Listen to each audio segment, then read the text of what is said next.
Santa's family hates me. Then maybe you should ask Santa for a new family. I don't want a new family. I don't want any family. Families suck. Just stay up there. I don't want to see you again for the rest of the night. I don't want to see you again for the rest of my whole life. And I don't want to see anybody else either. I hope you don't mean that. You'd feel pretty sad if you woke up tomorrow morning and you didn't have a family. No, I wouldn't. Then say it again. Maybe it'll happen. I hope I never see any of you jerks again.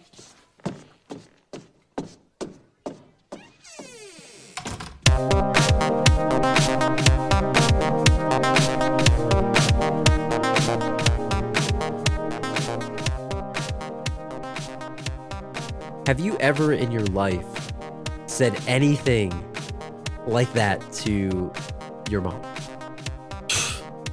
No, never. I've never said that. I don't care how mad you are. The audacity. He kind of deserved what he got, didn't he? Yeah. A little bit. Yeah. I feel like he should have gotten jacked up by Marvin Harry, right? Like, little kid thinks he can run the world here, and he's sitting here home alone like a scared little kid, right? Like, oh, to be a tough guy, watch some tough guy movies, get scared. Gonna be a tough guy in the basement, get scared by the furnace. Gonna be a tough guy, get jacked up by some two robbers here. Yeah, I guess that's the lesson, right? Just be careful what you wish for. I feel like my sister probably said this stuff to my mom, but I don't think I ever said these things. I don't know. I didn't want to be home alone. I wanted to be left alone. I didn't want to be home alone. Yeah. And if you're home alone, it's like not forever, right? Yeah. Just leave me alone, right? Yeah. Leave me alone. Yeah, just leave me alone, not go away. Yeah. There's a difference, right? Go away forever. Just go away for now. I'll see you at dinner. Yeah, exactly. Not go away forever. Man, well, we've been away for 2 weeks, but we're back, and it's episode 121. Fun fact for you all. This is the 8-year anniversary of the first movie in this series. December 22nd, 2014. Feels like a generation ago, Badway. Yeah, we released our 4th episode ever of the Last Row podcast, and we did Home Alone 2. We did Home Alone 2 first because back then we didn't do good movies. I guess it's not to bash Home Alone 2. Oh, well, we got I think bashed for bashing it. I don't know. We got bashed for bashing it. People we thought didn't, we didn't took a bash hard it. stance on it. I don't think we did. It's just a matter of fact that Home Alone 1 is probably superior. It's superior. It's an original. It's original. Not that Home Alone 2 was a bad movie, but it was received poorly. Yeah, Home Alone 2 is the Ghostbusters 2 of it. Like, Exactly. It's a more bombastic, it's a more fun movie, and it's a great movie. But I think the first one's a classic. Yeah, and I don't know. Sometimes I prefer Home Alone 2 to Home Alone 1. Same. It's just the facts are facts, and the first one's better. If you're looking for the first episode, check our website out, lastrowpodcast.com. We'll put an episode in the show notes too. And if you're new to the show or you're just looking for us on social media, you can check us out on Twitter at The Last Row Pod, Facebook.com. We're also on Instagram. And if you are enjoying the show, hit subscribe on Spotify, YouTube, Apple Podcasts, Podchaser. And if you're enjoying the show, like I said, just please consider leaving us a 5-star review. We got a new review this past week, so thanks to everyone that left one so far, and hopefully we get a couple more here. Yeah.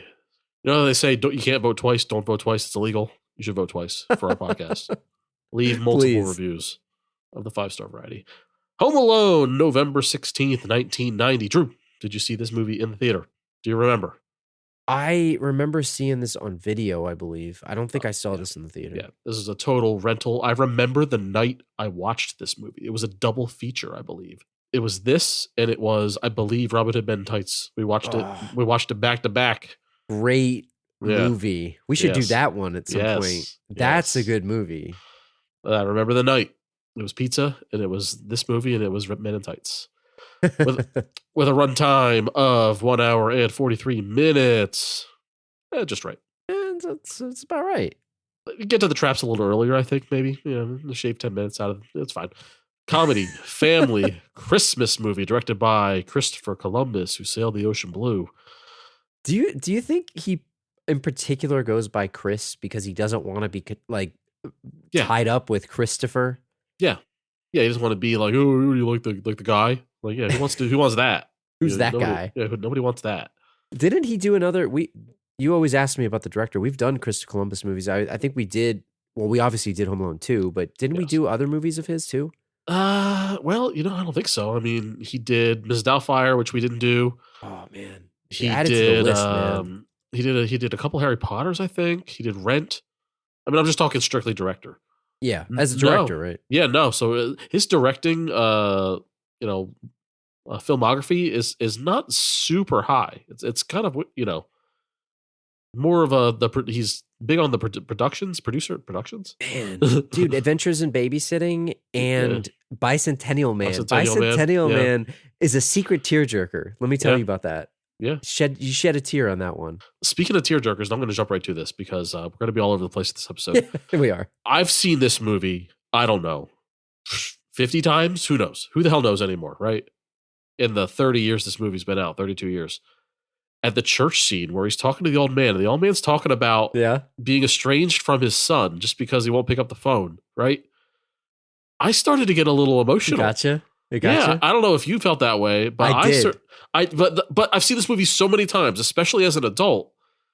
Only now I was like, man, that's really sad. Because I think you can relate to it, and it's kind of funny because just like that scene, like even the whole leaving of the parents, like I've gone back and forth on which side I'm on, whether the kid or the parents, but even that one, it's like I can understand.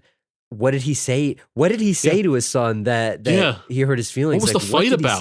What was it about? Yeah, just because maybe it's just a year older as we lose people in our lives, and you realize that the time is not as large as we want it to be.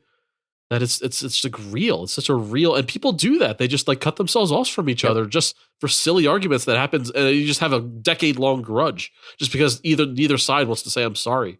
Mm-hmm. And I don't know. I just got a little sad about it. I don't know. You should call your son. Yeah, I should call my son. Call him. Yeah, call him Badway. Yeah, but what if he doesn't want to talk to me? There you go. That's such a dumb excuse. What if he doesn't want to talk to me? he was creeping on his granddaughter in the church instead. Like, what are you in middle school and you're afraid to ask the girl out because you're afraid she'll say no? Like, what is this? This is your son. And question for you. Again, here we are. We're already all over the place. But him being in the church with his granddaughter, is he sneaking in after the dad drops her off, and then is he sneaking out? Like how? And I'll tell you what, it's a violation if so. If he's eavesdropping, I don't know, watching, creeping, doing this time with the granddaughter behind the dad's back without his permission, that's kind of a violation. Yeah, not cool. Not cool at all. So he's sneaking a peek, and it's not cool. But anyways, this is the episode of Home Alone. I'm taking us off the rails here. IMDb 7.7 out of 10. Too low. Probably too low. Should be, what is this, like a solid 9? This is a 9, right? This is a 9. Yeah. Rotten Tomatoes 66%. Way too low. What the hell? Way too low. 86 plus it should be. At least. 88 plus. Metacritic 63%. Too low. Come on, man. 93% for Metacritic should be. Letterboxd 3.8 out of 5. It's pretty good. It's pretty good, actually. I thought it would be lower. This is the highest number of votes I've ever seen. 534,000 plus. Yeah, that's a lot. A lot of people voting on this Home Alone situation here. Too low. Not enough. So you're sitting here listening to this podcast and you go, I've never seen Home Alone. What's that about? So Home Alone is about when a bratty 8-year-old, Kevin McCallister, played by the lovable Macaulay Culkin. Is he lovable? We'll find out. No. Acts out the night before a family trip to Paris. Is this the first night he's acted out, Drew? Hell no. Probably not. Not with the history of violence like he's been doing here. Knocking over milk. A history of violence. His mother makes him sleep in the attic, which is not as bad as it seems. I mean, that attic was kind of sweet. It's furnished. It's fine. She should have put him in that crib. That's a punishment. Yeah, make him sleep in the basement. After the McCallisters mistakenly leave for the airport without Kevin, he awakens to an empty house and assumes his wish to have no family has come true. Yes. But his excitement sours when he realizes that 2 con men, they are con men, by the way. They're crooks. They're con men. Petty criminals, neighborhood crooks. Joe Pesci and Daniel Stern plan to rob the McCallisters' residence, and that he alone must protect this house. Rated R. He didn't need to do it alone. No, he didn't, but tough guy. You know what? This tough guy, just like he was tough to his mom, he's a tough guy to Marv and Harry, and probably should have got jacked up and had his fingers bit off, in my opinion. Now, I just thought of this. This isn't part of our notes, and again, we're going off the rails here right away. I just thought of this. he wished for them to disappear, right? Yeah. And then the storm came, the windstorm or whatever, and knocked out the power. Did you get the feeling? Was it like was there supernatural elements involved? I never thought of this before, but maybe this is obvious to other people. What do you think? They certainly made it seem as if it was supernatural. Like, hey, there was something that happened. The phone lines are out, and that caused the problem because the phone lines being out was a thing that I watched this movie a million times, and I guess I never really paid attention to that part. And I'm kind of like, man, why didn't they just call him? Yeah. It's obviously a major plot point that sometimes I just gloss over. Sure. But I do think that it was somewhat supernatural in some way. It's funny because like I never considered that because like it's such a practical thing of like, oh, the power goes out, you oversleep, and now you're rushing to the airport. It's like it's a classic comedy folly. But I don't know, just something about it's like maybe the world works in mysterious ways sometimes, Drew. I don't know. Oh man. Well, let's see if these taglines are any good. Well, be the judge here. Okay. Ready? Home Alone. : Holy cow. That's it? Makes no sense. Did he even say that in the movie? I don't think so. Home Alone. Bring home the laughter this holiday season. See, I like the taglines that like are like for the VHS. That's the one that you would hear in the VHS commercial on another movie for whatever this is. Home Alone. When Kevin's family left for vacation, they forgot one minor detail, Kevin. Oh. But don't worry, he cooks, he cleans, he kicks some butt. That's fine. I mean, we could have done without the whole plot synopsis there. He cooks, he cleans, he kicks some butt. That's good. Comment. Too long. There you go. This is the winner in my book. A family comedy without the family. That's all. I'll allow it. That's fine. I like that one. Yeah, I like that. I like it. So budget for this thing.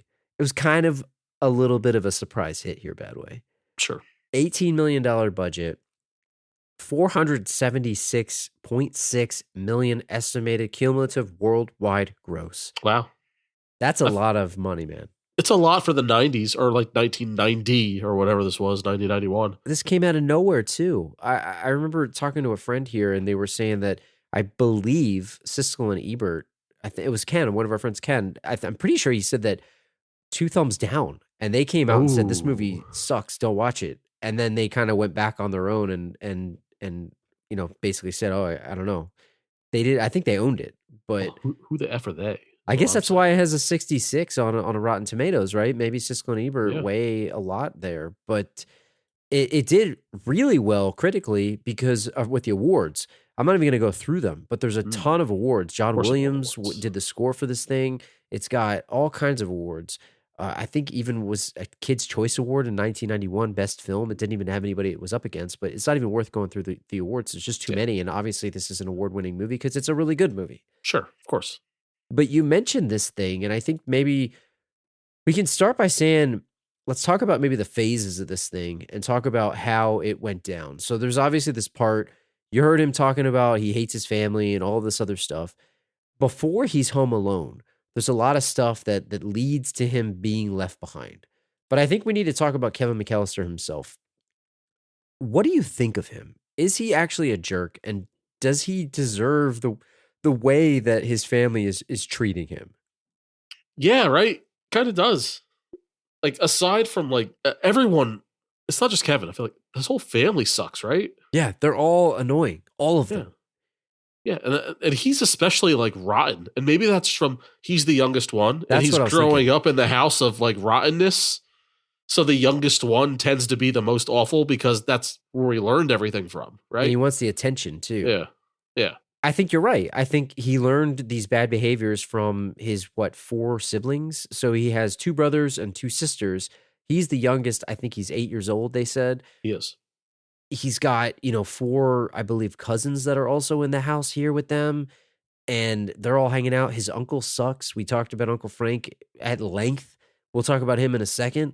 But I question, was it okay for everyone to just dump all over him? No. And the parents are just letting this happen. Like, they don't step in at all. So it's like the kids suck. They're all mean to each other. And the parents are not mean, but they're sarcastic. Yes. They're kind of like, like they don't, whatever, kids are going to be kids. Or like they'll make fun of the kids' problems. You know what I mean? They're like too cool. They're too cool, right? Yeah. So it leads to just a house of raising a bunch of douches, right? That's a good way to put it. I mean, they hurl insults at him. I mean, do you have quotes of like some of the stuff that they called him? Because it's pretty extreme for a. Is this PG? I believe it's PG. It's right? PG. It's PG. Yeah. But it's pretty extreme for a PG movie calling this kid some of the stuff they say. You're a disease, laissez competent. They gotta bust out the French. Flemwad. We got a flemwad thrown out there. Would you rather be called a scumbag or a flemwad? Flemwad, at least that's creative, right?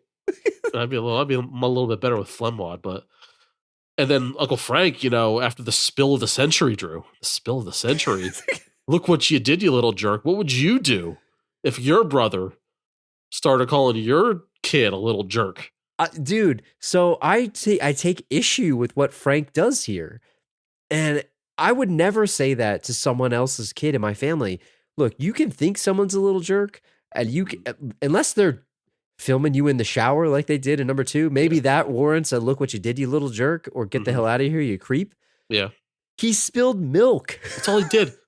It's like the old, is it a proverb? This is no use crying over spilled milk. It's like, the old saying. It's like, it's literally all he did was spill some milk, tackling his brother because his brother was being an asshole. And then you had Peter McCallister like dumps a 2-liter in reaction to the he didn't do anything. So yeah, what are you gonna do? Break up a fight between an 8-year-old and a 16-year-old?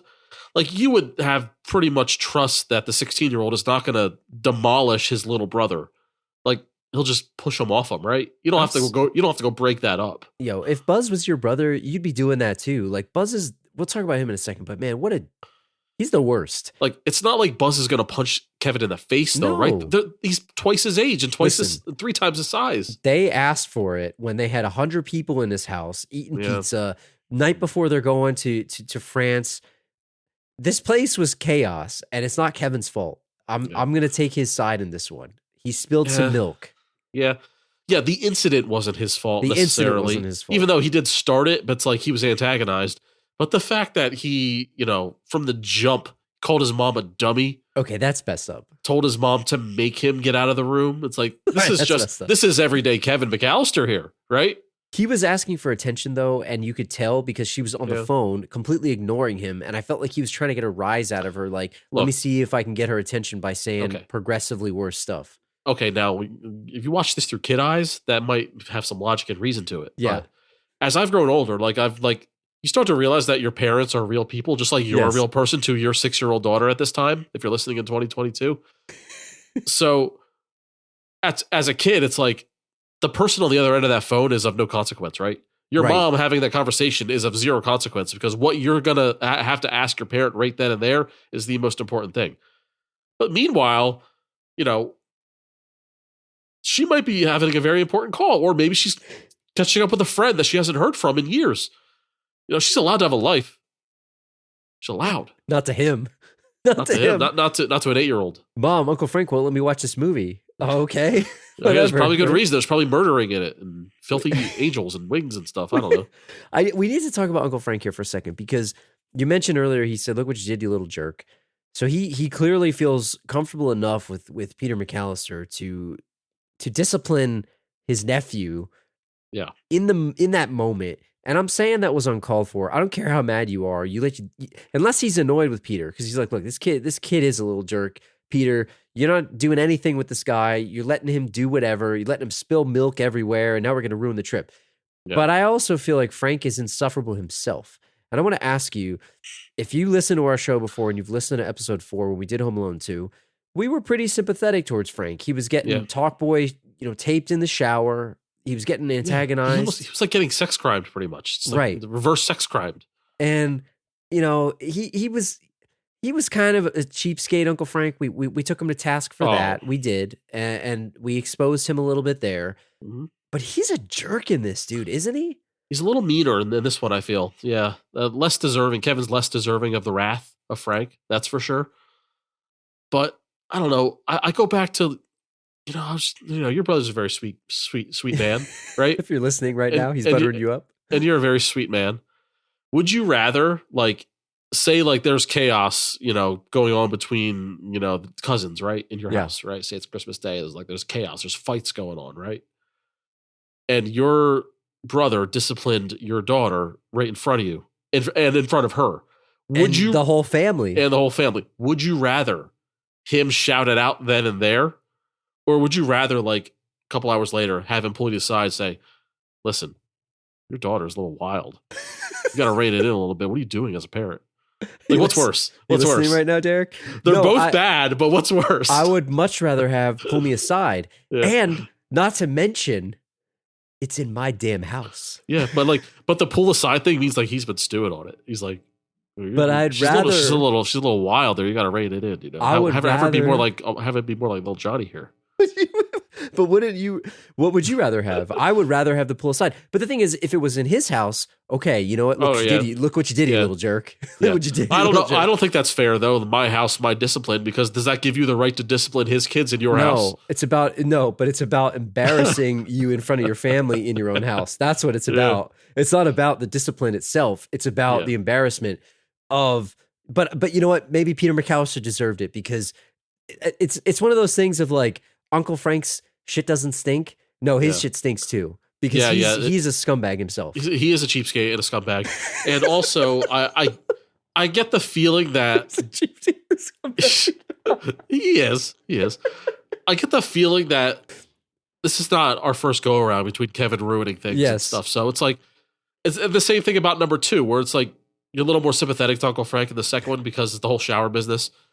Like Kevin's just constantly antagonizing, right? So fair enough. If this is like an ongoing crime of Kevin just starting trouble, maybe Uncle Frank's had enough. It's the last straw, right? It's just odd that like nobody says anything and then everyone just starts dumping on him. Yeah, it's the pile on. It's not comfortable. It's not. I feel like as the parent of the kid that's getting dumped on, you got to be like, all right, hold on here, and then you pull the kid aside, right? You don't let them get emotionally abused in the situation. Like even if he is being a jerk, and he was being a little jerk, but he spilled some milk. Come on, let's be real here. He didn't burn the goddamn house down. Yeah. Yeah, probably. I would argue that Peter McCallister dumping the Pepsi on the whole table is worse because he ruined the pizza. Yeah, he ruined the pizza, and that's perfectly good Pepsi. It's like that's the milk. Screw it. And just I urge you go back and watch this scene. He literally dumps the Pepsi to get the milk. Like and everyone, and then they throw the rags away. Is that how much how rich these people are? They just throw the rag away when they're done with it. I mean, I guess it's a milk rag. You don't want to. You have milk and a rag. You gotta go wash that. I guess. It's not the worst kind of rag you could be dumping. But so are you like questioning the acting chops of John Hurd? Like, do you think like it's a bad acting job of him spilling that Pepsi, or do you place that directly on the character? No, I think it's John Hurd. I think it was a bad acting job by John Hurd. Can we get somebody better here? Just unnaturally dumping the Pepsi on the pizza because he's like trying to get up and break up a fight. He literally like. Dumps it over. Like imagine if somebody said, hey, I have a bottle of Pepsi, I'm gonna spill it all over this pizza right now. Yeah, that's what he did. It's as if the pizza was a pitcher and he was purposefully pouring. He was like, he poured it. He didn't dump. He didn't spill it. He poured it. You can't see me right now, but I'm like literally holding a bottle and I'm dumping it on something right now. That's what he did. And I like John Hurd. I think he's a good actor. Poor John Hurd. He didn't deserve. But anyway, he didn't deserve this bashing. The triumphant return of John Hurd fighting against Josh Baskin himself. Yeah. Slap a little seaweed on it, and he's back from Big, one of our old episodes. But anyway, let's talk about Buzz here, because you mentioned the fight. Like, what is this whole fight about? Like, it started over what?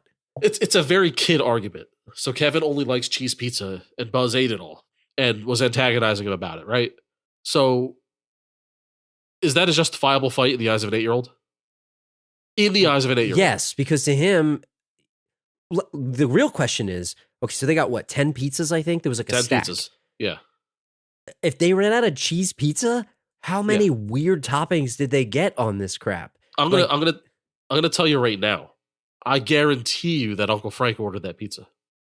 Do you think so? And he probably got one plain and then 9 other toppings. Because, hey, I'm not paying for it. Let's get the toppings. But when you... That's true. He wasn't paying for it. And he's probably got anchovies and olives and all that crap. I can do olives, but when you start adding like anchovies on stuff, like I like olives on pizza, but I mean, come Yeah. on, man. Like, but think about it. Most of the time, you get cheese pizza because that's what everybody likes. Right. And it was odd to me that they were out of cheese pizza.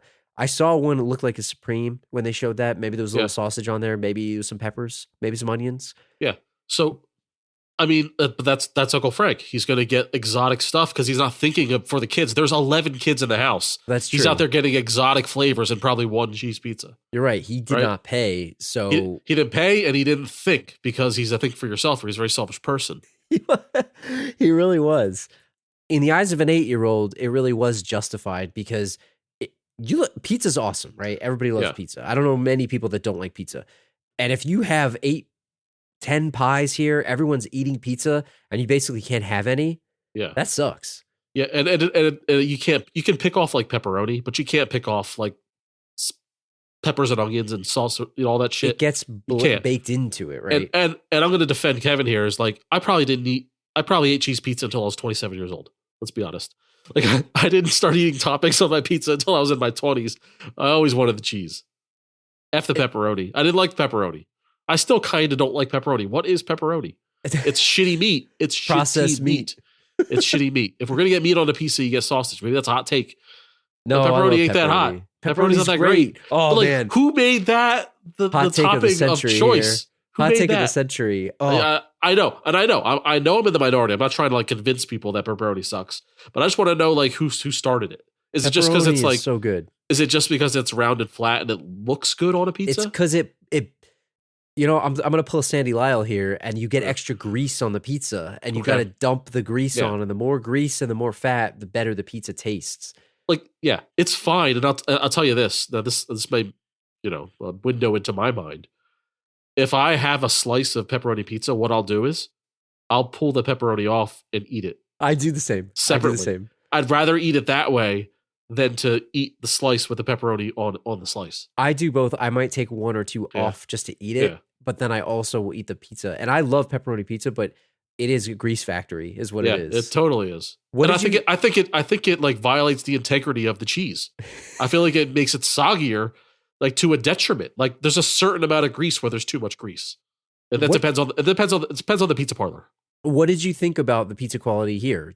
What do you think of Little Nero's? I think it's supposed to be like Little Caesars, right? Did you like get a good look at it? Because I did. I got a little look at it, and it looked kind of soggy. It looked gross. It looked like old. It looked like it's been sitting out a while, and it hadn't.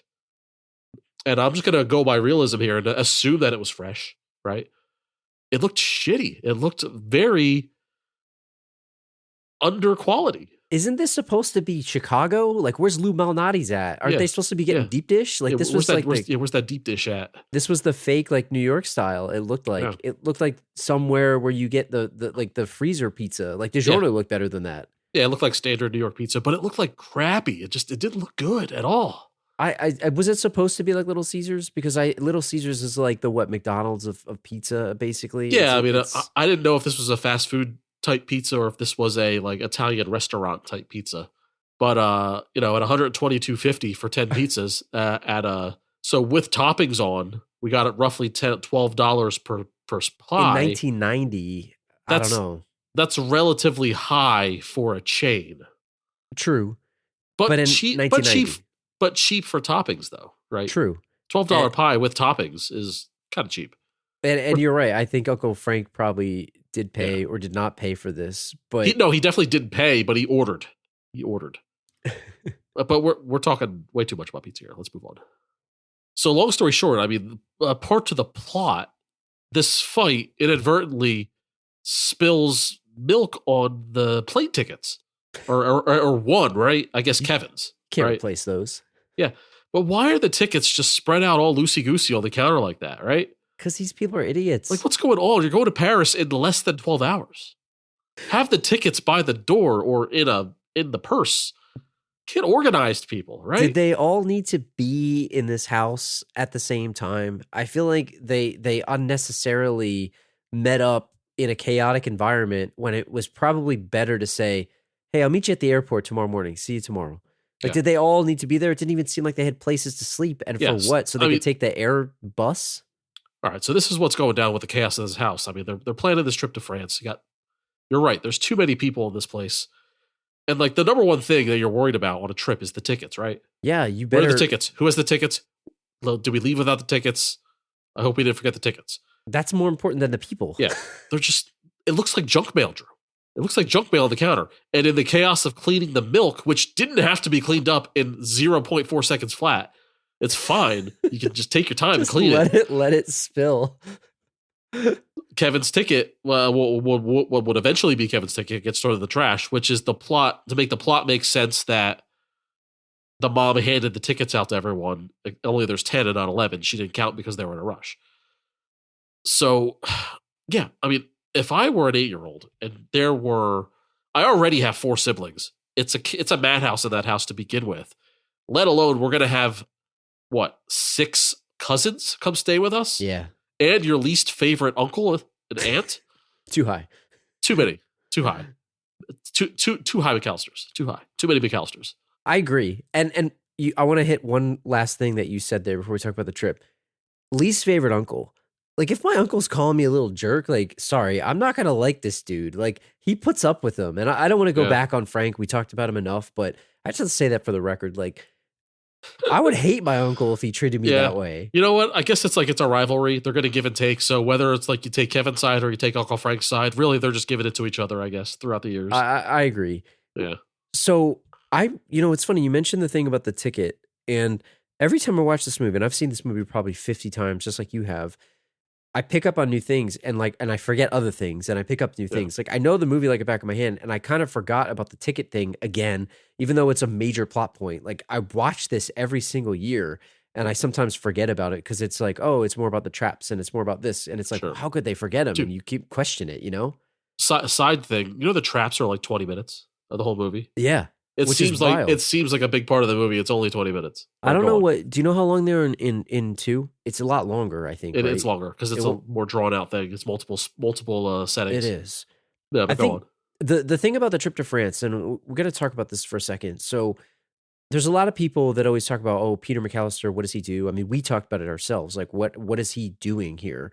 Yeah. And it's a throwaway line in the movie. It's when you were mentioning before, when Kevin's trying to talk to his mom and she's on the phone and he just, what he wants is the most important thing. Sure. She says on the phone, and if you haven't seen this movie, I don't know where you've been, but if you haven't seen it, you should watch it. But she says, no, my husband's brother transferred to Paris last summer and both his kids are still going to school here. And I guess he missed the whole family. He's giving us all this trip to Paris for the holidays so we can be together. So his brother, who I believe is Uncle Frank's brother too, the 3 brothers. Yeah, they're all McCallisters, yes. They moved to Paris. The oldest daughter, who does the head count, is the one that I believe is Peter McCallister and Uncle Frank's niece, that her dad is over in Paris. So they gifted the trip. This is not a cheap trip. What is this? What is this family? What do they do? Are they drug lords? Because I did a little math, Drew. And we have 4 first-class seats to Paris from Chicago. Yeah. And I found an average of $9,000 per seat for first class. So we're talking $36,000 in first-class tickets alone. I've never flown for first class in my life. Not once, ever. Not once. It's damn expensive nationally, let alone internationally. And then we have 11 children on this damn plane, Drew. Can you imagine the chaos? Oh, man. Get a babysitter. Coach. Average about $1,500 per seat for a total of $16,500. In $1990 or current dollars? I'm not converting. What do I look like? What do I look like? I'm not converting. Well, and it's better to do it in our dollars now. But like, what's expensive now is expensive then. It's like it all makes sense. Total of $52,000 plus for all that crap, man. This is a $52,000 gift that Bob McCallister is giving? Dude, how much of a slap in the face is it to him that they just left the next day, basically, too? They didn't even stay. Yeah. So Kevin's home. That's true. Does everyone have to go home and get Kevin? No. No, they don't.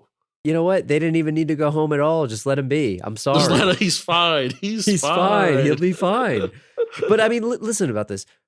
Kevin didn't even want to go anyway. You're an 8-year-old. I'm sorry. Like, most 8-year-olds don't give a crap about Paris. I mean, they want to go to the beach. They want to go to the toy store. Like, I don't know. Maybe I'm being stupid. They want to watch TV and play video games. So anything else but go to Paris. You know, they don't know the language. They get to Paris and they can't speak French. They're watching this TV. They don't even know what the hell's on. Like, oh, there's the Eiffel Tower. That's cool. Minute later, okay, what else is going on? Maybe no. Look, maybe there's other kids that would, but when you're 8, like, well, no, I don't know. Yeah, I'm thinking. So definitely, Kevin doesn't give a shit about this trip, right? So like these at least 10 other kids.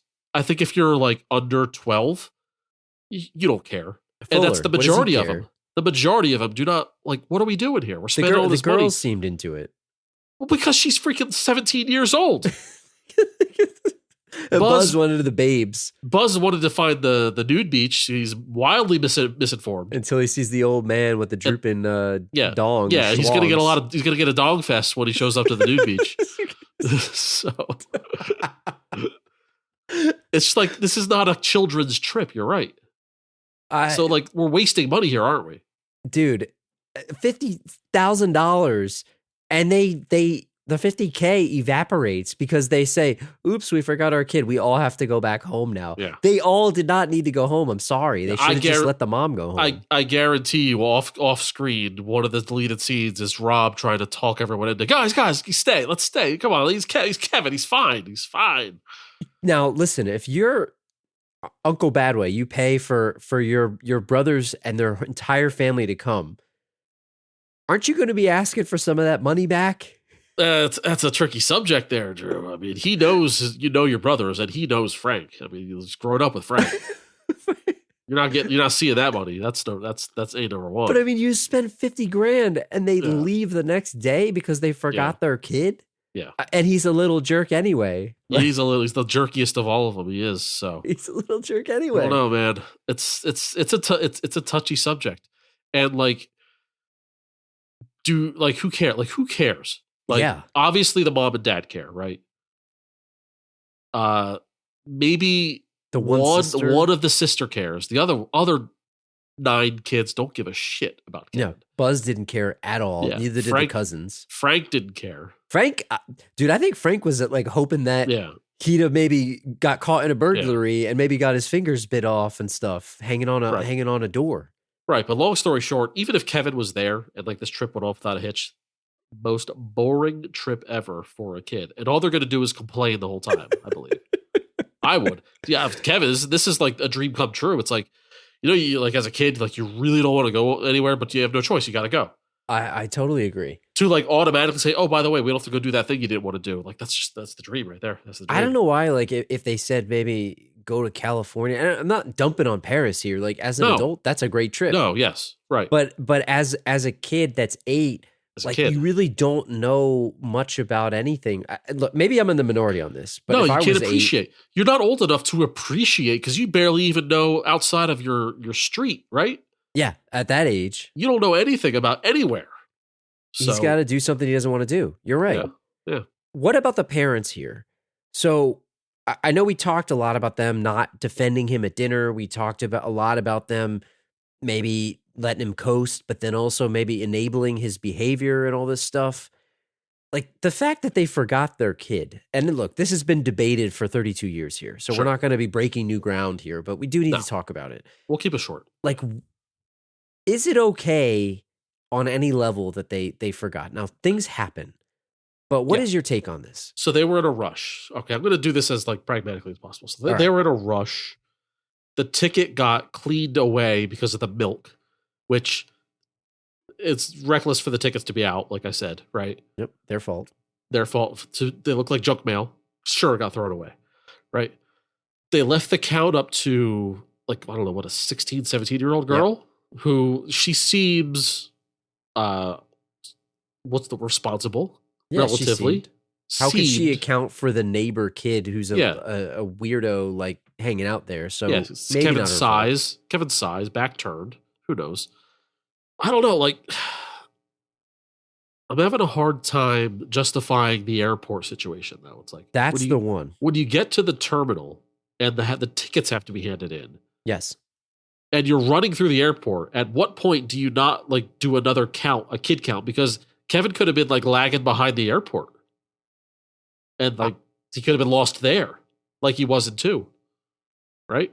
I'm with him until the airport Yeah. because I can understand you're in a tizzy, your power's out, you missed your alarm, you're trying to go, the guys are at the door, they're trying to get you. Someone else counted. She is pretty responsible, like you said. You don't know, and there's 2 vans. Hey, he's probably in the other van. Cool, Yep. no problem, right? I get it. But when you get to the gate and you're there, don't you look around? Like, as a parent, Sure.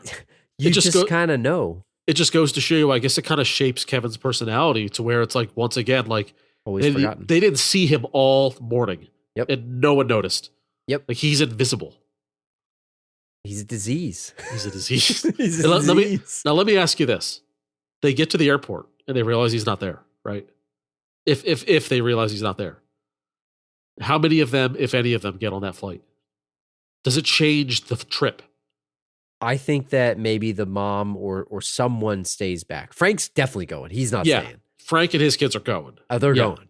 They'll say, hey, see you, Peter. Do you think both the mom and the dad stay, or just the mom stays? I think the mom would have stayed because of the way that she reacted later in the movie. Yeah. I think that she would have went back and probably told Peter, no, you guys go. I'll get him. We'll get the next flight. Yeah, maybe. Yeah. Maybe, right? Yeah. I think she would have stayed. Maybe he would have too. But those other kids would have gone. I think they would have said, hey, everyone else, you go ahead. We'll meet you in Paris. But you missed the flight. Like, don't you have to buy another ticket? Like, they don't just give you another ticket. You missed your flight. You're done, right? It would have to be later because she has to go all the way back. And let me tell you, that was during like the infancy hours of Kevin realizing he's alone and he's loving his life. Imagine the disappointment if he made his family disappear and then the mom shows back up 2 hours later. Damn it. Get your ass on this plane. We're going to Paris. Get ready. Why aren't you packed yet? Let's go. And he gets in trouble. I mean, then he gets yelled at. Yeah, he gets yelled at. I agree with you. I don't think anyone cares at all. But let's talk a little bit about the way she reacts, right? Because you mentioned this. They do realize, and she tries to immediately get back on the plane and go home. Like, what are you going to do? And the whole point that the phones are out, so they can't call him. And the typical Americans, right, in the airport, they're going to take the phone from some French lady trying to talk to someone. Oh, man, just give us a bad name. This is more important than your life. Let me get on the phone. How about you just wait? What if she was talking to her son who was home alone? Yeah, exactly. Did she ever think of that? There's the French version of Home Alone, right, where you get the annoying American lady, give us a bad name, like you said. And it's crazy because what is that 1 minute going to do? It's a payphone. Just wait a second. So she's going nuts.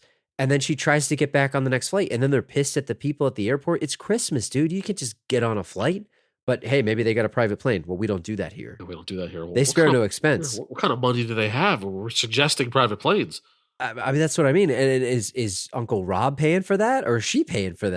There's something. There's a family business. There's like something going on here. There's something nuts here. Something's going on with these McCallisters. And they said, what? Oh, we can't get you on. We'll get you on a flight basically in a day. She couldn't wait a day? Like, what is the actual act of flying? You said it before we started recording. There's a day of travel just in general. So you can't just like speed this process up. So let me ask you this though. It's the thought of would you rather sit in traffic or would you rather take the long way? Take the scenic route where you'll get there at the same time, but at least you're moving.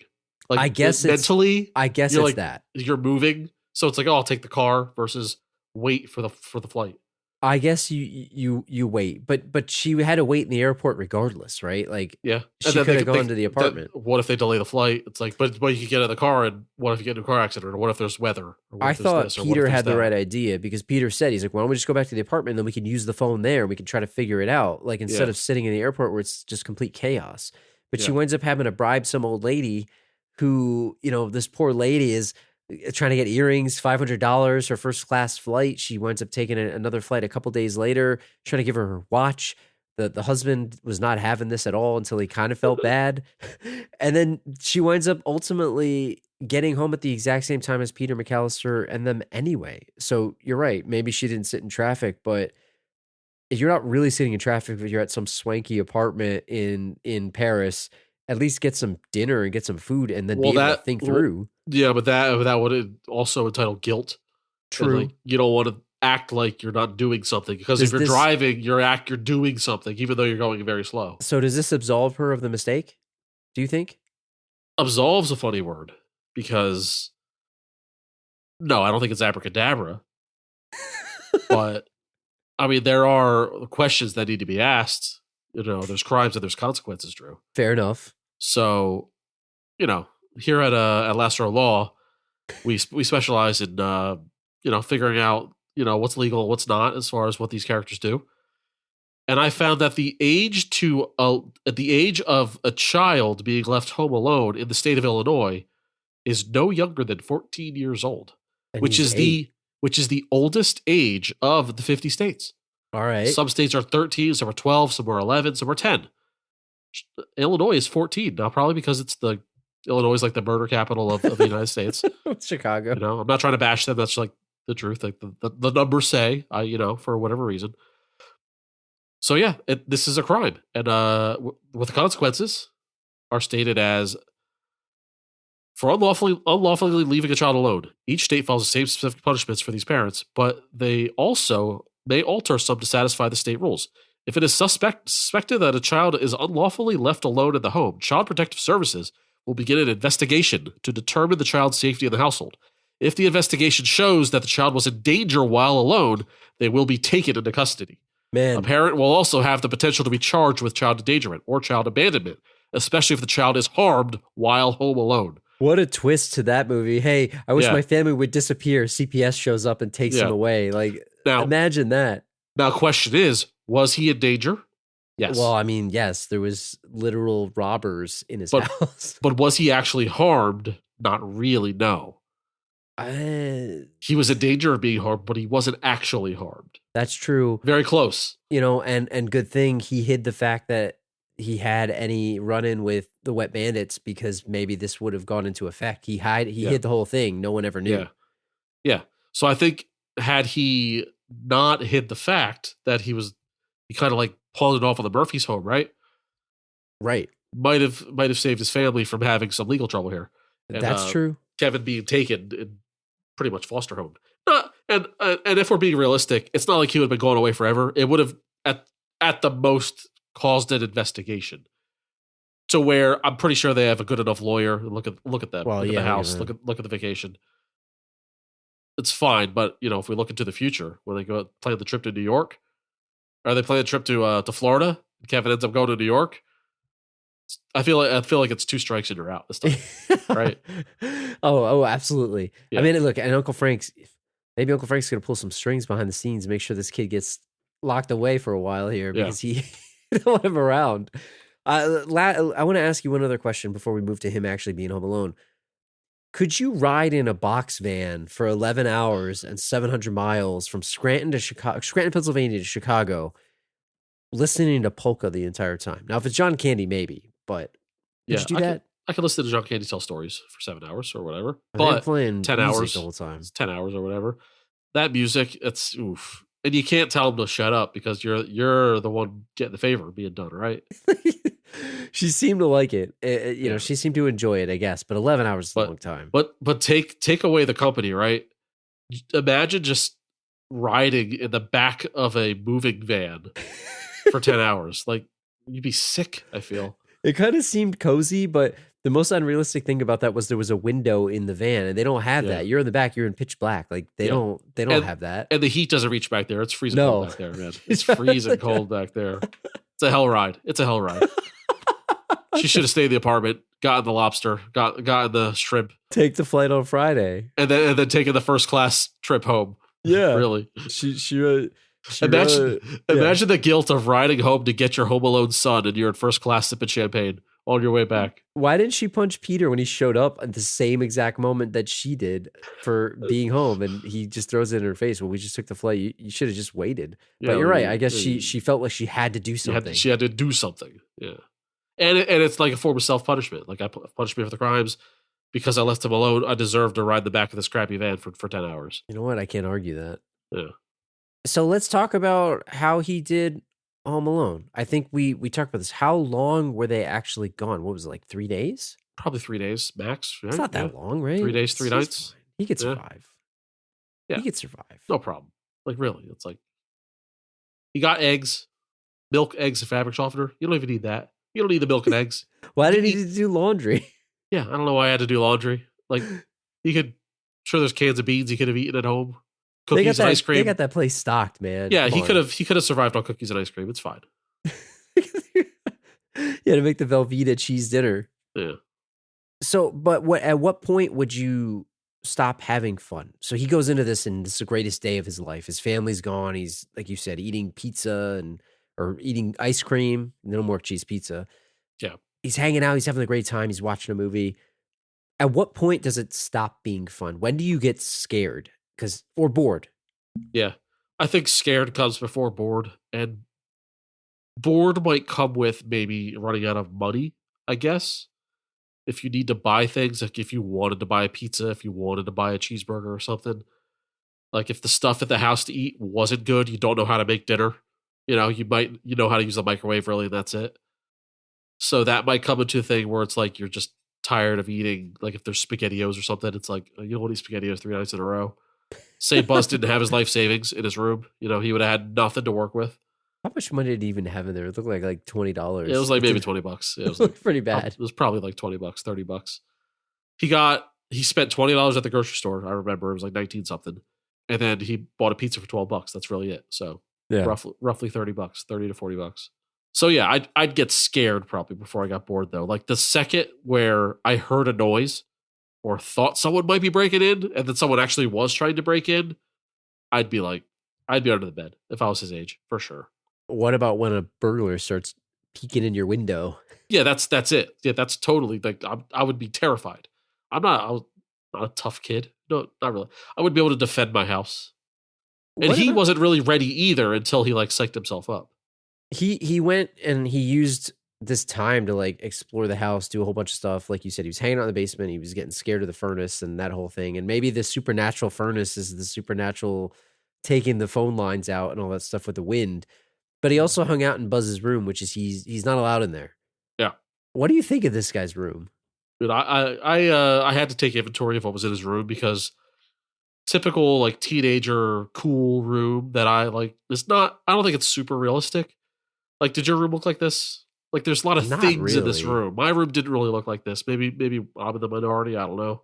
No, mine wasn't either. There's like too much. There's a lot going on here. You want to break down what he had? Yeah, please.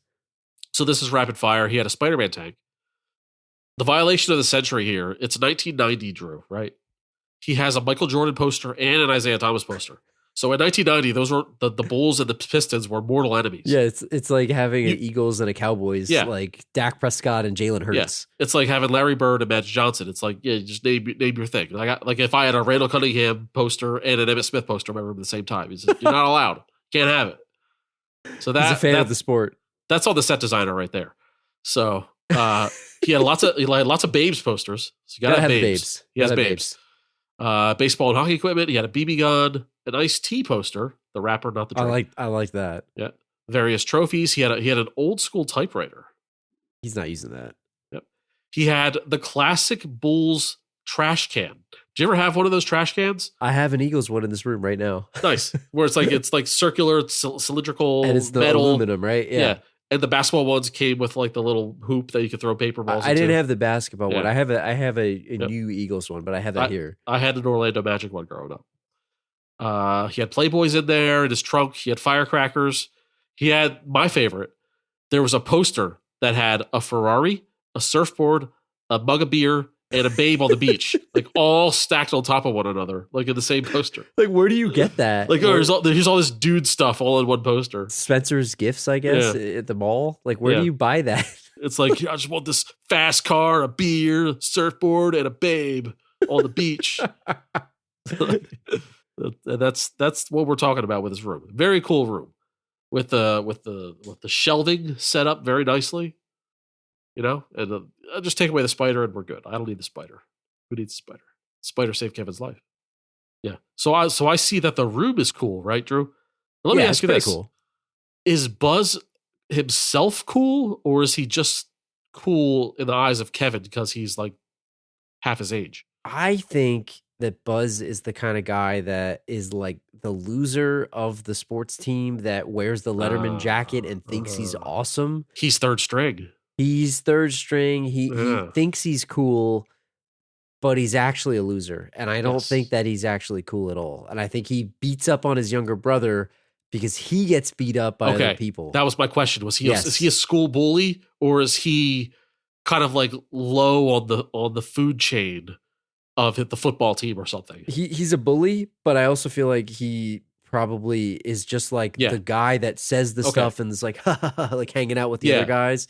Okay. Like latching on is what he is. He's he the bullies mooch. he bullies the nerds, but he Yes. gets bullied by first string. Yes. And like And he thinks he's cool. the top jocks. Okay. Gotcha. Exactly. And I think that he seems cooler to Kevin, but he really is a loser. It's himself. just because it's not, I'm saying it's not normal, but it's like it's rarer to find an 8-year gap of siblings, right? Or Yes. or larger. And I'm assuming Buzz is 16. He could be 17. He could be 18. He's I don't probably know. he seemed the oldest, right? Unless he might the be guy 16. from Pete and Pete was. No, I think it's him, and he's probably 16. I'm guessing. So yeah, so Kevin has no reference for what's cool or what's not. It's just, oh, that's my older brother. This is crazy. He's got all this stuff in here. But yeah, I think I tend to agree with you. I think he's a loser. He's actually a loser.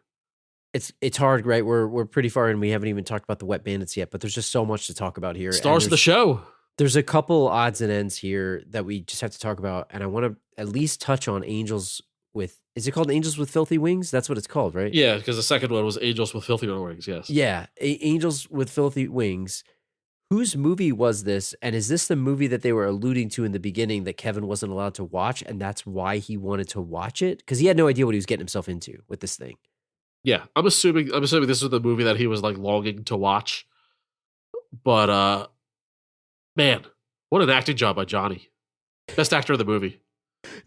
I need the full version of this movie. Why does it not exist? Like, there's got to be like, and the whole, talking about the Wet Bandits, but the genius of Joe Pesci and Daniel Stern just talking about snakes. I don't know, no snakes. I don't know. Like the whole genius of the fact that like somebody got there first. Like that whole thing is just amazing to me. Did you ever have like a movie that was in your house that was like forbidden to watch, but it was like in the VHS crate? And I'm not talking about anything like, lewd or anything. It's more just like a movie that's there. Like it's a rated R movie that you're not allowed to watch. Okay, now this is going to sound funny. So I have two. One's a book and the other's a movie, right? So first of all, we had this like bookshelf, right, in the living room, and I always like picked up The Shining. We had The Shining, and it was the yellow cover, the paperback, and it's like freaking 500 pages. And I would look at it, and I would like kind of like very slowly open it because I was kind of afraid of it. And like I'd read and like I'd see an F word and I'd be like, ooh, and then I'd like shut the book, and like that was one, and I would never read it, and I never did actually read it. Were you scared? Were you scared of it? You didn't read it because you were scared of it, or because it's 500 pages? Because I would probably be both for me. Yeah, I would never consider reading a 500-page book back then, like when I was like 11, 12 years old or whatever, 10, whatever it was. But yeah, I was scared of it because I knew it was a horror thing. So I was like, I would read like maybe half a page, and then I'd be afraid that there'd be a scary thing coming, and then I'd shut it. The other thing, which is like really like odd, and this is like, it's funny if my mom or my sister like even remember this or like remember this was a thing, but there was this odd VHS tape that my mom had that I never watched it, where it was almost like a puberty video. It was like a health class type video that I think was for my sister at the time because she was 3 years older. And I remember one time, like I asked my mom, like, how come I can't watch it? And she goes, you can't watch this. It's just not for you. And it always made me want to watch the damn video. Did you ever watch it? No, I never popped it in. Man, do you think it's like in there were some times crate when I was somewhere? home? There was times when I was home alone. I guess I could have, but I never did. I listened. I always listened. Oh man, yeah, and were it was a good like kid. it was like a I don't know. It was like a, I guess it was like a growing up, becoming an adult type of video, like a type of thing you'd watch in health class. Man, I remember, like, I guess my dad had some movies. I think I want to say he had like My Cousin Vinny and some other movies. And I remember there's a movie 12 Angry Men. Not that it's like such a bad movie, but I remember like being a kid, not watching that. You're a young kid, and I wouldn't have cared anyway. Is that a juror? Is that the juror It's the movie? yeah, it's the one where they're jurors and they're in the court or the deliberation room, and I think it's just that. It's a very famous movie, but I never watched it, and I remember it said rated R. It's like, oh, can't watch it. Rated R. You can't watch that. Can't watch it. And there was other ones. I think there was another one, Fried Green Tomatoes. You remember that movie? Ah, yes. I never saw it, but that was a tape that was there, and it's like it's not that I cared or didn't care, but there was things that I didn't watch. But I was wondering is this the thing that Kevin had in his house where he just felt like I feel like he's seen it. I feel like he's seen the cover a few times and like, oh man, like this, look at this adult movie. But you don't know what you're asking for when you watch this kind of stuff. And I'll tell you, remember the movie that we talked about multiple times on this show, that Iceman movie with the caveman that comes to life? I remember my parents were at a wedding or something, and my great aunt was watching me, and she let me watch like whatever, right? Yep. Probably shouldn't be watching whatever. And it's like not nightmares. And forever. it's not even like traditional horror. It's like the fact that Kevin's watching a movie that has murder in it. Like that could be that could be traumatizing to an 8-year-old. It could be. The guy gets gunned down. Yeah. It's not a scary movie, but it's certainly an adult movie for sure. What about the old man neighbor? What do you think of this guy and how scary he was or wasn't? Dude, I just wish he would have like said something. Just say hello. Yeah, instead of hello. So my question to you about him is like, he was very scary in the whole movie. But was he that way? Or every time we saw him, it was kind of through the perspective of Kevin? Or was it kind of like the furnace where he like envisions him being scarier than he actually is? Like what we see on the screen is what Kevin sees. I think you made me think about that, and I never thought about it in the 32 years of seeing this movie. I never thought about it that way at all whatsoever. Yeah. I always thought, hey, why doesn't this guy just say something? Yeah. And I always wonder too, like if Buzz didn't tell that story, would he have been scared? And clearly Buzz wasn't the only one, because he says at one point at church, like, there's a lot of things going on about me. Yeah. But none of them are true. Could you imagine having that reputation? You're the neighborhood killer. You know what, though? Isn't that the thing that the neighborhood killer would say? There's a lot of things going on. Yes, that's true. Don't believe everything you hear, kid. Like, but I feel like if he would have just said something, he would have, like, maybe he wouldn't have been scared. Like, he could have just said hello. And they're neighbors. It's like, say hello to your neighbor. But that's the proof that the McCallisters are too good for people, man. They don't even say hi to the neighbor, the guy next door. What is this? You got a family of 5 there, and you got this weird guy next door. You're not going to introduce yourself and find out what's going on there? But he seemed like a nice guy. Like, he didn't look... I know he looked creepy. Well, we don't know, though. Like we said before, we don't know what that argument's about between him and his son. What if he really did dispose of some bodies and that was the problem the son had, is like, disposal of the bodies. He did. They're both killers and they disagree on body disposal. That's really what it boils down to. The son's about burning and he's about salting away. You've uncovered the truth. That's it. Oh my God. Look, we got to get to the Wet Bandits. We're so far in, we got to get to them. Get to the traps. Stars of the show here. Let's use the villain scale. We're not going to talk about one being the leader or not. I think Joe Pesci's obviously the leader, right? The small fat guy's always the leader in any duo. It's always the case. But we got to talk about the Wet Bandits. If you're new to the show, we have a patented Last Row podcast villain scale. We have 4 major categories. We've got 1 through 5 for each of these: look or style, hideout or lair, plan, and henchman. Let's talk about these guys throughout. Let's start with their look or style.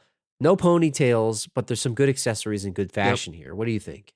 You got to start with the trench coats, right? Right? It's a great outfit. It's a great outfit. And they got the fingerless gloves. Like, that's fingerless another gloves, one too. Definitely. Yeah. The winter hat. I mean, they're in the middle of Illinois here in the winter. Gold tooth. That's got to give him a point there. I mean, that's definitely a point right there. Yep. And they got crowbars, right? Oh, yeah. They got crowbars. They are crooks. Crook is I'm thinking about the villain card, and that's got to be the category, right? Yeah. The villain, is it like small? What is it? Typical crook? Like, typical, I don't even know what it is. Neighborhood crook. And it's like they're the type of crooks where it's like they're stealing out of the house and they come out with a bag with a money sign on it. And then when they get arrested, they're going to be wearing like the striped suit with the cap, a little cap. Oh man, I swear, the brimless striped cap. I feel like you can't go 5 on this But we also can't forget the plumbing van that they have too, because that's a good accessory. But it also Yeah, would but it's place kind of them. it's kind of their hideout lair. Yeah, but it's all. What if it's both? It's Yeah, an it accessory could be and it's both. their layer. It could be both. My original thought was 4. I was thinking the same. Yeah, I was thinking the same. just because they have nothing wild going on with the hair. Like, I know Marv's hair is kind of out of control a little bit, but like it's nothing too crazy. He's got the best beard though, and He's the, got a and great the sideburns. beard. Yeah, he's got a goofy look to him, and they have that great classic tall, skinny guy, short, fat guy role. Smart, the short one's the smart one, the brains of the operation, that whole thing. The fast talker. Yeah, I don't know, like, but there's just something missing from giving them a perfect 5. I don't know. I know. I was almost even going to go a 3 because they're so unassuming, but they're just so classic. They're classic crooks. I get they immediately get a 4 for me because it doesn't. You could not know what the movie is. It just show a random screenshot of those two guys. Like, okay, so those guys are burglars. It's like they're so classic that you can pick them out of a lineup. Put the casting director and the costume director, like, give them the awards because they're perfect. And I don't know, it's not their look or their style, but the truth is, like, their dynamic is hilarious, and that's worth something in itself. They're just so good, and they're just the best. And I throw some of my favorite villains in a movie. Let's go 4. I think a 4. It's a 4. 4 is good. Okay, now you said that the van is the hideout or the lair. Yeah. Where are they actually from? They never even say. Yeah, I don't know if yet. I guess you would assume, like, Joe Pesci has a New York kind of accent, but you can't assume that. New York, New Jersey. It could be from anywhere, but they are from OK Plumbing. We do know that. How did they get that van? It's Like, okay. Is that their company, or like did they steal that too? Or if they stole that, it's kind of ballsy to be driving around in it. I thought that they made it up, but maybe I'm giving them too much credit. No, I thought actually, they made it. Yeah, that could get into plan. Actually, maybe they just sprayed that on there. That's a genius thing. It's a fake company. That's what I was thinking. Because you could, like, park that in any kind of driveway, and it belongs there. Because they're getting plumbing done. That's why I thought that they did it good. So, but I think so. I think it's good. Here's a couple of reasons why I think it's a good hideout or lair. One, it's mobile. You can take it anywhere. Yes. Yep. You get done with this city, you go to Jersey. You get done with this city, that city, you go to New York. Right? It's mobile, so that has to stand for something. They're gonna get docked a point because there's all kinds of windows in this van, and they're not tinted, Yeah, so you can see in. Yeah. So I think true. it's got to be like a 3 because it's not perfect. It's fair. It's also not bad. I feel like a 3 is probably, I don't know. What do you think? No, that's I totally agree. It's fine. It's fair. I do like that that Marv seems to have, like, Marv likes to treasure, like, things that he does. Like, obviously he does the Wet Bandit thing. He likes to leave a calling card, whether it be wet or sticky. He also has a thing where he steals snow globes from people's houses and then puts them on the dash. I like that. I like that. He's very sentimental like that. My question to you on Hideout Lair is, okay, do you think these guys live together? Like, I think that they're roommates. Assume they go somewhere. They don't live in the van, right? Do you think they live together? Actually, I don't. And here's why. Do you think they have separate places? I think they would get annoyed as hell with each other. And I think Joe Pesci would get annoyed with Daniel Stern. It's like a married couple. It's like an old married couple. Exactly. I think that Daniel Stern is, like, too annoying to Joe Pesci, I feel. Now, they're wearing gloves, so it's kind of hard to see. But so assuming they live separately, do you think one of them is, like, married? I don't think so. And they're secretly crooks to their significant other? I think they're too good at being crooks that they're not. However, if one was married, it would be Joe Pesci, I feel. Yeah. Do you think that's something you could hide from your husband or wife if you were a crook? And, like, you just go out pretending you have a 9 to 5, but really you're just going around robbing people and they're selling stuff on the plumbers. Yeah, you're selling stuff on the black market, things like that. Yeah. I guess you could. Like, for example, Pesci's fake cop outfit, right? Yeah, where the hell did he get that? Yeah, where'd he get that from? Like, could he, like, pass himself off to his wife? And, I'm a cop. But he's not a cop at all. What if he was a cop in another city? Hey, we didn't even talk about that on the look or style. That's a good outfit right there. Yeah. That's a good one. Yep. No, I think you could. I think you could do that. I mean, Ari Gold lost his job and his wife had no idea he was still going to work. Yep. So if these guys are plumbing, maybe they're driving around the neighborhoods and they're just, stealing stuff from everybody's house and whatnot. I don't know how they're getting the money though. They got to launder it. Yeah, plumber would be a good thing, or anything like that. Technician would be a good thing, just because you're typically not at an office. Yeah, you're driving on the road. from place to place. Yeah, so it's a good criminal enterprise to hide from your significant other. What do you think of a 3 here? I feel like a 3 it's 3. deserved, right? It's a 3. No, I would have loved a shot of their freaking, if they live together or something, of their place. And it just has random like crap that they stole from everyone's house, like stuff that, like, how do you even sell like dishes and candle holders? Well, that's what I wanted to ask you about in the plan here in a second, but I guess you and I could have been in another world. We could have been another life. We could have been the Wet Bandits, you and me. But let's talk about their plan. So they are, and don't lose that thought about what they were stealing, but what's their plan? How are they trying to go about this, and how are they executing this thing? So they're basically casing the entire block that the McCallisters live on, and come to find out that there's 5 families that are all going away for Christmas. And he found that out whether by impersonating a police officer and kind of being nosy, or, just driving around the plumbing van, eavesdropping this, that, or the other. He's kind of like scoping out the area, finding out when everyone's leaving, and then he's going to hit the houses one by one. And I think it's a really good plan. Like, it seems safe enough, right?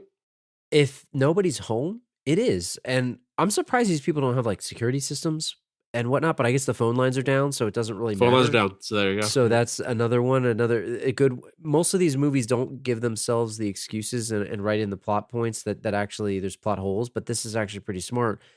Do you think it was dumb of him to dress up like a cop and go show his face in these people's houses? Yes. Yeah, don't give yourself a chance to be positively ID'd, especially with something as recognizable as a gold tooth, right? And does that take away from the plan itself? Because it's kind of reckless. Yeah. Hold on now. I have to stop you because I just thought of something. Is it possible, when Pesci was in the McCallister's house and Peter McCallister flippantly said, "Oh yeah, we're all locked up tight here. We have a security system. We have this, that, and the other thing." After hearing that, is it possible that Marv and Harry cut the tree down to cut the power out? That's possible. Is that part of the plan? It's possible, but I think we're giving them too much credit. You give them too much credit? If they didn't show how dumb they were, then I would believe it. But how else would they get by the security system had there not been a power outage? Because he knew there was a security system. Maybe they're geniuses. Or maybe it's just a way to like wash away that plot point where they didn't have to figure out a way to get through security. It's interesting. It's an interesting take. I don't know if anyone's ever thought of that before, but I didn't think about that before you said it. Maybe it's too much credit given to them. Yeah. But I think the Go on. audacity of trying to rob the entire neighborhood, like the plan certainly has, like, I don't know how to say it, but it's ambition, right? Yeah, it's very ambitious. And I think that the McCallister's house being the crown jewel, they did the recon, like you said, they cased the whole neighborhood the whole time they were gone. I think it's an ambitious plan. What do you think about the way that they were stealing stuff? Because people left their presents, but if you're gone for Christmas, you're probably going to take the good ones with you. Like they were stealing presents. Like what were they taking? Isn't that a schlep though? It's like, what do you have, a suitcase just full of presents? You got to check that bag. How many bags are you going to check? And what if these presents are large? Like what if who knows what you got? Fair enough. Like, like say you got your son a hockey stick.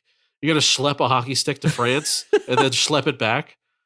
I guess you leave it under the tree for when you get back. Yeah, I don't know. Like I feel like you leave them at home. But they were using their crowbars to just like take everything and knock them down into the place, right? What did you think of that? Like they're taking stuff they don't need. They're very reckless, and like it's stuff that's like hard to sell. Like, how are you really going to sell this candle holder or this plate? Gonna melt it down? Yeah. You're gonna smelt it. What are you doing? What are you gonna do? What about the calling card? Now, do you think that is a reckless thing, or was it smart? Because it obviously screws them in the end. Yeah, I mean they could get counted for multiples, right? Except for just the Murphy house for sure. But I don't know. I kind of like a crook with an identity. Me too. Yeah, I like it. I think it gives them an extra point there. It's fascinating. Yeah, I'm pro plan here. I thought it was a great plan. They're dumb, which hurt them. They could have just avoided the McCallister house and been fine. Yes, because they had 3 chances to abort this mission, right? And just rob the other 4 houses, but they kept like it was like, oh man, it's like a succulent fruit. It's like it was the Garden of Eden. They had to get it. They had to get it. They had to have it. Look at all the stuff that's in there. And they're right. I mean, it is the nicest house on the block. But you know what? That's how you get caught.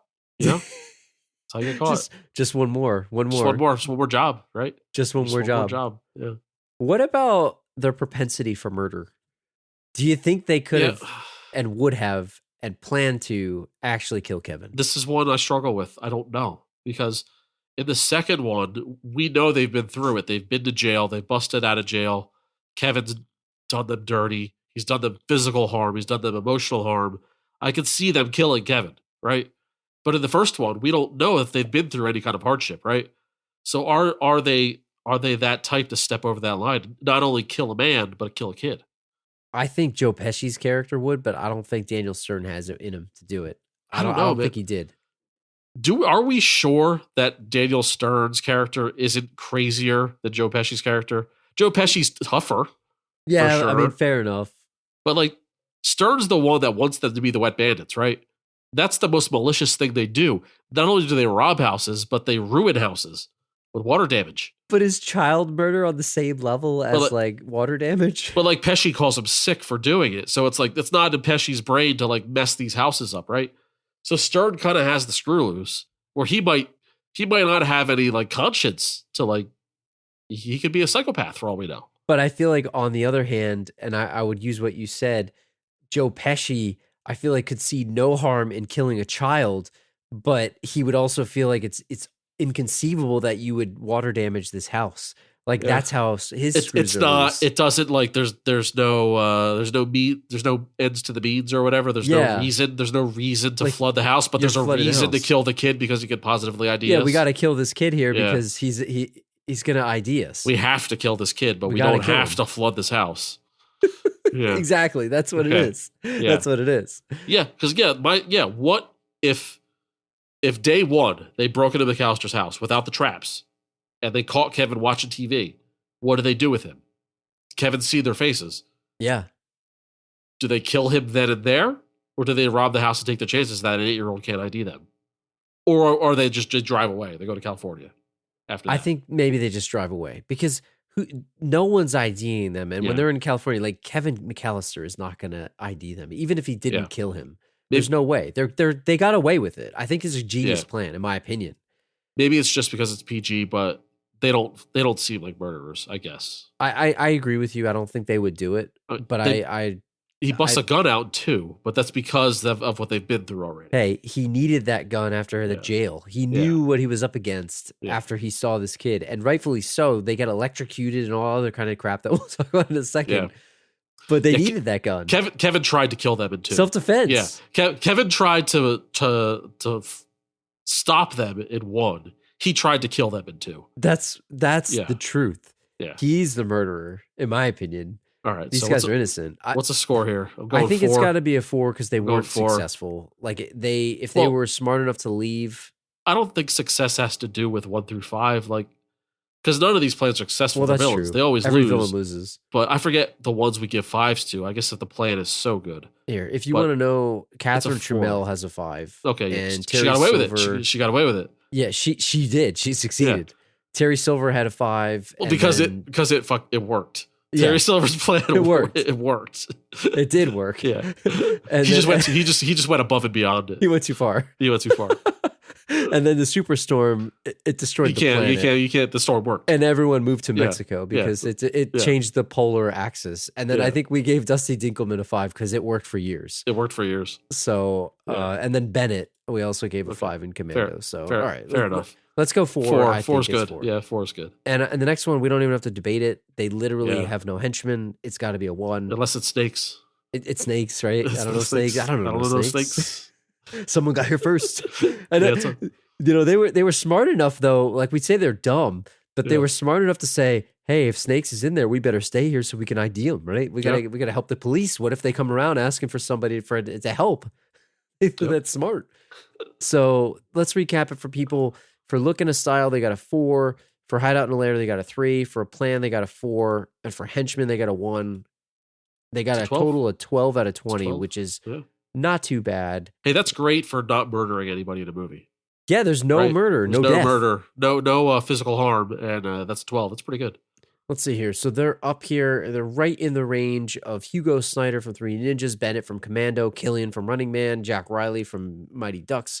Yeah. Right in there. Right under Steppenwolf, Shang I like Tsung, and right above Dinkelman, Emotep, and Al. I think it's not bad. It's respectable. Hey, if you're alongside the Three Ninjas, which is a kid's movie, and Coach Riley, like that's fair. It's right in the range. That's fair company. I know, and I know we don't do this with like trying to compare them while we're doing it, so it's hard, right? You got to be in relative, but I don't want to rescore the other people. So, all right. So before we wrap it up here, we do have we got to go through the traps, right? We must. Yeah, we have to. We must, and we're going to try to compare them a little bit to 2. We'll go through this quickly. Definitely not as lethal. This is child's play compared to 2, right? They up the violence in 2 big time. Well, you said in 2 they literally tried to kill him. Yeah, kill them. Yeah, and a little less, ingenious, I would say, I guess, because like we've devoted to throwing bricks at heads. Like that's not a lot of. It's just throwing bricks at guys. What are we doing? Still here? Funny. Yeah, it's still funny. So we'll do this in rapid fire. You tell me, or I'll tell you. At what point would you give up after having this trap pulled on you? Okay. All right. BB gun to the dick and head. Right away. Sorry. You're out, right? As soon as I get shot in the dick with a BB gun, it's over, right? I mean, you might be in the hospital with a ruptured testicle. Yeah. I mean, come on now. It could pierce the skin. I know that he had like heavy coats on. Yeah. But come on. I'm done. I'm out. See? Have you ever been shot with a BB? I haven't. No, I have not. Yeah. Have you? No. You haven't? No, I haven't. No. And I can't imagine getting shot in the dick is very, very pleasant. Right. Have you ever been shot with a paintball without protection on? I have not. Okay. Slipped on the ice steps. Assuming that I wasn't already out from the baby. Yeah. I think the ones that Marv fell on. Yeah. Yeah, I'm out. I'm a baby. Yeah, I mean, your back is done. Yeah, you might have sprained your ankle. There's a whole thing going on. There's nothing in this house that's worth cracking your head open. Yeah, at this point, I might be out. Like we know there's a kid in here. He may have called the cops already. We're done. We're done. But I'll say this, and I'm sorry, I don't mean to stop you while we're trying to go through these rapid fire. I'm stopping you. Go on. It's like just an annoying of a trap that you're like, God, I gotta get this goddamn kid. Yeah. You don't even know if he did that or not. We know he shot you. You don't know that he iced those steps. That you could might just think be it's natural. bad luck. Might be natural ice. That's what I mean. And it's more like, oh man, I gotta get this kid. I gotta get this kid. Yeah. So anyway, I'm sorry, I keep stopping. Okay. You. What's not natural is the next one, which is an iron to the face from 20 feet high. You wouldn't be getting up. I'm sorry. You'd just be knocked out. This is maybe the second most lethal move. We'll get to the most lethal one. This might be the second most lethal move. I don't think I'd be getting up from this. No, this is it. Yeah, I would probably just lay there and let the cops collect me. I like that he had the mark on his face too. It was a good touch. Yeah. All right. Hot doorknob. M imprinted on Harry's arm. I think I like that it becomes the thing in number 2 when he sees it. But I feel that your hand's gonna swell up. I'm gonna have I don't know how many burns you would have. I think I watched like a traps like real or fake thing a long time ago on YouTube, and with this one, what got us, which is very unrealistic, is that if you put that thing on the knob is going to melt before it gets hot enough to like be a real doorknob to where a guy would try to open it. Not to mention it's been on there for how long while they're doing all the other stuff. I think it'd be cold by now. Not to play real or fake, but that always stuck with me. All right, next one, tar on the steps, nail on the foot. Hands down the best scene in the entire movie, and this is Daniel Stern to a perfection. I love Daniel Stern. We did him in Bushwhacked. Dude, this is so funny. Like the way he's determined to get up the steps, his socks are coming off, and then he steps in the nail, and the way, like, I know I'm just describing the movie for everybody, so you've seen it a million times, but the way that he screams at the top of his lungs and falls backwards, it's like all-time movie scene to me of any movie ever. I'd be out. You got a nail in your foot. Like, you're done. Like, you're done. Could you survive that? No, I mean, I'd be done. And he's walking barefoot then the rest of the movie. I know I said I'd be done like 5 times already, but this is all. Assuming you weren't done, you're done. This is now. all, but it's all annoying. It's annoying, you're right. Compared to like hospitalization. You're not getting electrocuted in this. It's hurtful and annoying. But you gotta get the kid. Yeah. All right. Blowtorch to the head. Now, I'm not. You may think this is the lethal one. This is not the lethal one. He stood there for a long ass time, though, didn't he? Yeah. Oh yeah. Like he took it. Like back up, buddy. But you're not expecting it. You're not expecting it. But it's not like it takes a second for you to realize you have a flame on your head. No, you might be like, "What the hell is this? What's going on?" I guess in movies, people are always on fire and they don't realize it. Like, but that's a blowtorch. Yeah. That reminds me of my favorite scene from 2 is when like he gets the hothead and then like he does a handstand into the toilet from the kerosene. Like a circus performer. Yeah. All right, moving on. The most annoying one, glued and feathered, totally unnecessary. Doesn't slow him down at all. Just makes him mad. That would make me angrier, and I would be more enraged. So I'm still going. This is the one that's hardest to watch for me. Steps on the ornaments. But the orange one in particular. Where they show the close up of his feet, and he pops the orange one with his pinky toe. That's the second one, right? Yeah. It's so bad because he's like mad, and then he starts to walk, and then he pops another. Yeah. The sound effect that it makes, it's brutal. I have a hard time watching it. Like the fact that he's barefoot, it gets me every time. Where the hell are your shoes, Marv? These two guys, man. Yeah. They make the movie. Like the movie's fine, like it's good, like Macaulay Culkin's good, parents are good, actors, whatever. It would be nothing without the characterization of these two guys. You're so right. Yeah. They make the movie. As good as Macaulay Culkin and the writing is, they are the best part. It's hands down. Slips on cars / micro machines, Hot Wheels. Yeah, it happens. They would actually crack under their toes, I think. Nothing worse than ice, so you're fine there. Yeah. Paint can to the face. That's bad. It would hurt, but I don't know how full those cans are, and it's not coming from so high. If you fell off the steps, I guess you bust your butt. But it's the falling off the steps more than the can to the head, right. I think. Trips on wire. Again, that's annoying. That's annoying. Hurtful. Spider to the face. Scary as all hell. Yeah. Another classic scream. So this one to me is the one where I think you might kill somebody. Self-inflicted. Crowbar to the heart. Trying to crush the spider. To the heart and ribs, right? Yeah. Like, what was he thinking? The spider was exactly where his heart is, like right to the left of center. Well, the sound that it made too, which was the best part. And you said this also too when we were talking, but after he gets up, he starts whacking Daniel Stern back with it. He's whacking him in the arm with it. And the sound effect guy in the background just having a ball problem, making crowbar sounds. I would be dead. I would die. I mean, it would. And also, I'm not a spider guy, so you get a tarantula in the face, maybe I'd probably react the same way Marv did. It's an all-time scream, by the way, with the spider on the face. All-time scream. And then the last trap, climbing on the rope, gets cut, swinging to the house. Bricks. See, Joe Pesci was hilarious because it's like this whole process here is like, oh no, he wants us to go back through the house. They could have found a way to jump down, but they insisted on going across this rope. Well, we know that Kevin's out of traps, but they don't know that. But how would they? Listen, I'm just going to say this. If I'm realistically them, I just got my ass kicked up and down the whole house. How are you going to have the endurance to stand and walk out on the rope? Like, I couldn't do that if I did today. His hand is burned. He's not going to be able to support the weight. It's cool. He put a cloth on it. Put a cloth on it. Yeah, he put a cloth on it. But I couldn't do that if I got up there today. Like, there's no way in hell. Like, could you? Yeah, I can't do that rope.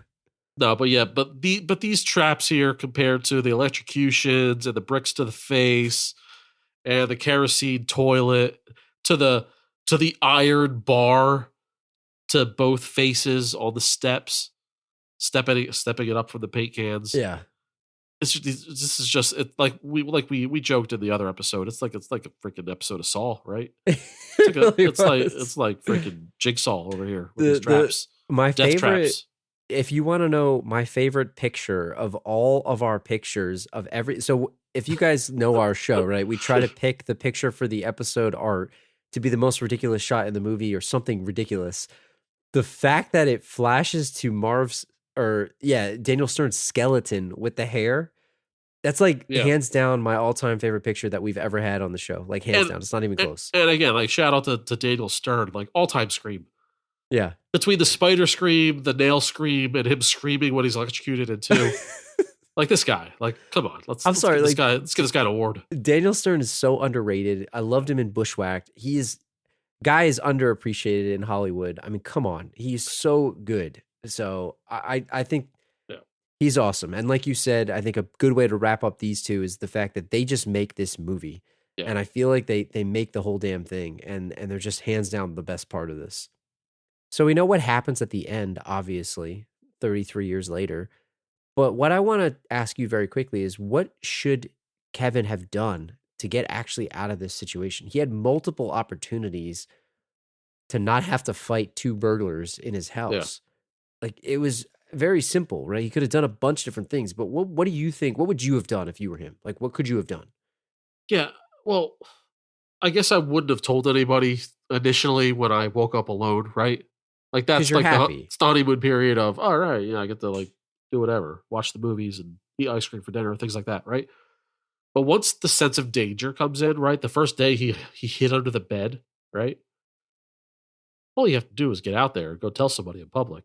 Find somebody. Find a cop, find a grocery store person. Hell, the pizza boy. I don't care. Tell the guy with the shovel. Yeah. I don't know why he puts this burden on himself that he has to fight these burglars. I mean, good for him. Maybe it's like this whole like growing up process of him not being, like he says it multiple times in the movie, I'm not afraid anymore. Like, it's just him like standing up for himself. I don't know. Maybe that's the whole thing. But it's never like explicitly stated. It just kind of just happens. But again, like there'd be no movie. The biggest question, I guess, that I have is, why didn't he call the cops when he knew they were coming at 9:00? He created this convoluted plan. Obviously, he wanted to mess with them, but they got him caught at the Murphys instead of his house. I think it was probably a hubris thing, right? He wanted to get them caught. And I guess in a way it was probably better because they got framed for the water too. So then they knew it was the Wet Bandits. Yep. Yeah. I think this wasn't spoken in the movie, but I feel like for whatever reason, he was trying to deflect incident from happening in his house, right? He wanted his parents to come home and find out that he was fine. And if burglars busted in, even if he thwarted them, it's better for them to not even know at all. And like there was a 0 incident and he was fine. That's, I guess, his mission, his main mission. I guess if he hadn't grown as a kid, he could have used the sympathy card for the rest of his life to say, you left me alone and I almost got murdered by 2 guys and burglars in this house. You guys almost got me killed. And for that, they should be ever ashamed. Not take it away. They shouldn't take him away, but they should forever be ashamed. CPS on their way, man. Fool me once, fool me twice. Fool me once. So last question for you. Which is a better movie, this one or the second one? Oh, man. It's like Ghostbusters. You talked about Ghostbusters at the very beginning of this episode. One's better. I think I kind of like 2 more. 2's more fun. Yeah. Right? I like him running around New York City. I like the hotel. I like the whole hotel staff. I like that whole aspect. Not as big of a fan as Pigeon Lady. I like Old Man better than Pigeon Shovel Lady. Guy. But Shovel Guy, he's not in it a whole lot, except for the heartfelt scene at the church. Pigeon Lady, you're hearing all the backstory, blah, blah, blah. You're a bum, I get it. Sorry, whatever, blah, blah, blah. Too much backstory on the Pigeon Lady. Too much of that, right? Too much. I'm with you on that. I think you're right. One's a better movie, 2's more fun. Yeah. And that's the end of that. That's the end of that. I mentioned in the beginning, we got another Apple Podcast review. I just want to say thanks to Casellas. It was a 5-star review, said, greatness achieved. I've long lived for inspiration, dignity, professionalism, honor, strength, and wisdom in a movie review podcast. At last, it is here in the last row. Wow, look at that. That's a great review. Thank you, Casellas. Thank you. So if you guys are enjoying the show, you enjoyed this episode, we'll put links to all the other holiday episodes in the show notes.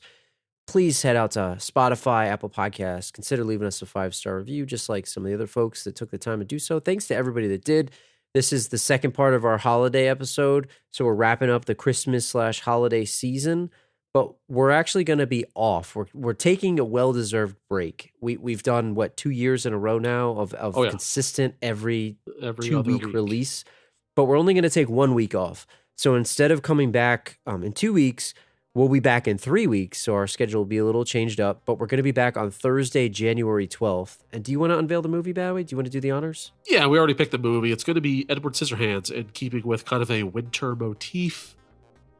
Tim Burton's Edward Scissorhands. So if anyone has any kind of questions or comments or things they would like us to explore within that movie, shout us out between now and mid-January, and let us know, and we'll try to squeeze it into the episode. And then the other big thing that we have coming at some point at the end of January or in the early beginning of February, we're going to be doing the 2022 Last Row Movie Awards, just like we did last year with 2021. We're going to take all of the movies that we did this past year, all 26 of them, I believe, and we're going to go through all the categories again. We're going to try to get ahead of this early, so you guys are going to see it. We're going to give you a chance to vote on what you want for some of these characters and some of the awards, like the Terry Silver Villain of the Year Award, the Peter McCallister Bad Father of the Year Award.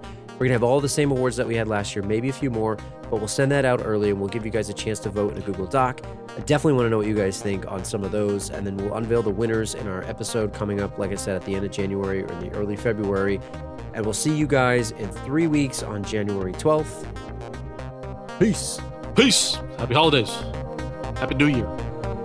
What other kind of tapes do you think Peter McCallister has in his house? I don't know. It doesn't matter because Kevin just did not care about those movies. So does he care about shooting kind of videos? At 8 years old, I mean, what do you care, right? Yeah.